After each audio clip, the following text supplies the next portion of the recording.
हज़रत सैयदना सिद्दीक़ अकबर की ज़िंदगी, आपकी हुज़ूर से वफ़ा, आपने जो खिलाफत के 2.5 साल किए उसके अंदर से कुछ फूल चुनकर एक गुलदस्ता बनाने की कोशिश की। अब आपके वो अक़वाल जो उम्मत मुस्लिमा के लिए क़यामत तक मिनारा नूर हैं, उनकी कुछ बातें। हज़रत जनाब सैयदना सिद्दीक़ अकबर रज़ी अल्लाह ताला अन्हो आप फरमाते हैं कि उस आसानी में कोई भलाई नहीं जिसका अंजाम जो है वो जहन्नम हो। फरमाया उस आसानी में कोई भलाई नहीं जिसका अंजाम जहन्नम हो। और आप फरमाते हैं उस परेशानी से कोई डर ही नहीं, उस परेशानी की कोई बुराई ही नहीं जिसका अंजाम जन्नत हो। यही मोमिन की ज़िंदगी है कि वो आसानियाँ जो इंसान को अल्लाह और उसके रसूल के दर से दूर ले जाएं, उनका अंजाम जहन्नम हो। उन आसानियों की मोमिन को ज़रूरत ही नहीं है। और वो परेशानियाँ जो मोड़ कर हुजूर के दरबार की तरफ ले जाएं और दर रसूल पर ले जाएं और हुजूर का वफादार बना दें, तो उनसे अच्छी चीज़ है ही कोई नहीं जिनका अंजाम जन्नत हो। ये हज़रत जनाब सैयदना सिद्दीक़ अकबर का फरमान है। और हमारे कायद ने यही बताया कि जनाब आराम और सुकून और ऐश को छोड़कर जो ज़िंदगी हुजूर के नाम पर वक्फ हो जाए, वही ज़िंदगी है, वही जन्नत है, वही इस दुनिया में भी खैर है और आखिरत में भी खैर है। और जो उस दर से दूर कर दे, वो यहाँ की आसानियाँ ढूंढता रहे, वो यहाँ के आराम ढूंढता रहे, फिर वो यहाँ भी जलील, फिर वो आखिरत में भी जलील। फिर के गली गली तबाह, ठोकरें सबकी खाए क्यों, दिल को जो अकल दे खुदा, फिर तेरी गली से जाए क्यों।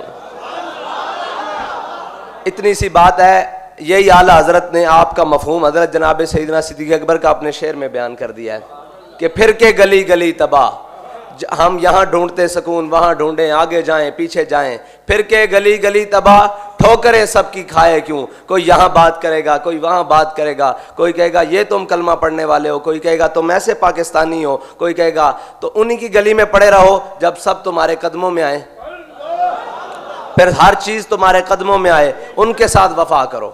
हजरत जनाब सैयदना सिद्दीक़ अकबर इस उम्मत में आप वाहिद हैं जिनको क़यामत के दिन जन्नत के 8 दरवाज़ों से बुलाया जाएगा। बाकी क़यामत के दिन जो जाहिद होगा, आबिद होगा, उसे तकवा के दरवाजे से बुलाया जाएगा, ज़ुहद के दरवाजे से बुलाया जाएगा। जो सखी होगा उसको सखावत के दरवाजे से बुलाया जाएगा। जो मुजाहिद होगा उसको जिहाद के दरवाजे से बुलाया जाएगा। जन्नत के 8 दरवाजे हैं, 8 दरवाज़ों से बैक वक्त सिद्दीक़ अकबर को बुलाया जाएगा। हर दरवाज़ा ये ख्वाहिश करेगा कि आप इधर से तशरीफ़ ले आएँ। हर दरवाज़ा ये ख्वाहिश करेगा कि जनाब सैयदना सिद्दीक़ अकबर सदाकत के दरवाजे से दाखिल हों, अदालत के दरवाजे से दाखिल हों। ये जनाब सैयदना सिद्दीक़ अकबर की शान है। आपने फरमाया कि इस बात में कोई भलाई नहीं जिसमें अल्लाह की रज़ा का इरादा ना किया गया हो। फरमाया नेकियां बंदा कर रहा हो और दिखावे की हो और रज़ा रब की ना हो, फरमाया उस बात में कोई भलाई है ही नहीं। और फरमाया उस माल में कोई भलाई नहीं जिस माल में से रब की राह में खर्च ना किया जाए। उस बात में कोई भलाई नहीं जिस बात में अल्लाह ताला की रज़ा शामिल ना हो।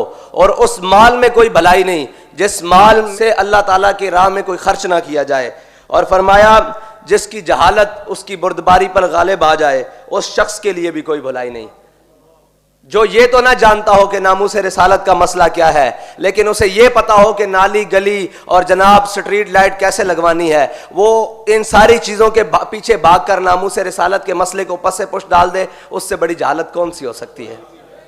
वो कितना भी जनाब मोहल्ले का चौधरी हो, जट हो, जनाब राजपूत हो, मलक हो और सरदार हो, वो अपने मोहल्ले का चाहे जितना भी मुअज़्ज़िज़ हो, जिसको नामूस रिसालत का मसला ना समझ आए, इससे बड़ी जहालत क्या हो सकती है कि वो अपनी चौधराहट के पीछे, अपनी काउंसलरी और मिंबरी के पीछे भागता रहे और उसको नामूस रिसालत का इतना बड़ा मसला, जो उम्मत का सबसे हसास तरीन मसला है, जो उम्मत के ईमान की असास है, वो उसको मसला समझ ना आए, तो इससे बड़ी जहालत कौन हो सकती है। आपने फरमाया जिसकी जहालत उसकी बुर्दबारी पर गालिब आ जाए। कहा जाए जी ये वेलफेयर का बहुत काम करता है, ये जनाब मस्कीनों और गरीबों को बहुत खाना खिलाता है, तो जिन्होंने बताया है मस्कीनों और गरीबों के हकूक, उनकी इज्जत का मसला समझना आए तो उसकी हम मस्कीनी और गरीबी के साथ क्या करें।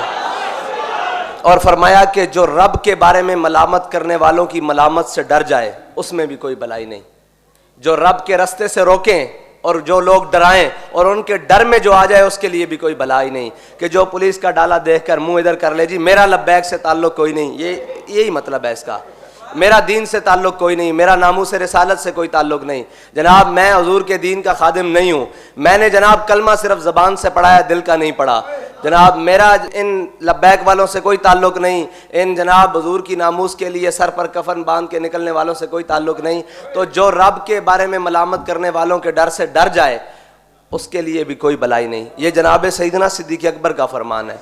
अब आपको पता लग गया। फरमाया एक वो काम जिसमें रब की रजा शामिल ना हो उसके अंदर कोई भलाई नहीं, और एक वो माल जिस माल में से रब की राह में खर्च ना हो उसमें भी कोई भलाई नहीं। और फरमाया जिसकी जहालत उसकी बुर्दबारी पर गालिब आ जाए, उसकी बुजुर्गी पर गालिब आ जाए, उसके जनाब वो जो उसने लिबादा ओढ़ा है उसके ऊपर गालिब आ जाए कि जनाब मैं तो बड़ा सूफी हूँ, मैं तो जनाब बड़ा अल्लाह अल्लाह करने वाला हूँ। ये जहालत यही है ना कि जब नामूस रिसालत हुजूर की ज़ात की बात आ गई, जिन्होंने दीन बताया, जिनका हमने कलमा पढ़ा, फिर तो सारी चीज़ें पीछे रह जाती हैं ना, सारी चीजें पीछे रह जाती हैं। इंसान अब इज्जत के लिए तो जीता है, माल कमाता है जिंदा रहने के लिए, फिर माल लगाता है इज्जत खरीदने के लिए, फिर कहता है ये मेरा माल खर्च हो, मैं इज्जत से जीऊं। तो जनाब जिस चीज की इज्जत का मामला आ जाए फिर सारी चीजें पीछे रह जाती हैं, फिर हर चीज पीछे रह जाती है। और फिर उनकी इज्जत की बात आ जाए, करूं तेरे नाम पे जां फिदा, न बस एक जां दो जहां फिदा, दो जहां से भी नहीं जी भरा, करूं क्या करोड़ों जहां नहीं।